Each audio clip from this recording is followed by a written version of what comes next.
তোমাদের কি এই নিমো কার্টুনের কথা মনে আছে? ছোটবেলায় আমি খুব দেখতাম। নিমো কিন্তু একটা মাছ, তাই ভাবলাম আজ নিমোকেই বানাই।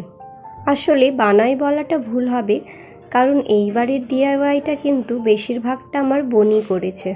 কারণ কয়েকদিন ধরে আমার ভীষণ শরীর খারাপ, তাই ঠিকমতো কাজও করতে পারছি না। তাই বোনকে বললাম যে আজকে তুই আমার একটু হেল্প করে দে। আর আজ আমি বানাচ্ছি একটা হেয়ার ক্লিপ। তো ওই যে নিমো কার্টুনের কথা বললাম, কার্টুনটা কিন্তু খুব ভালো।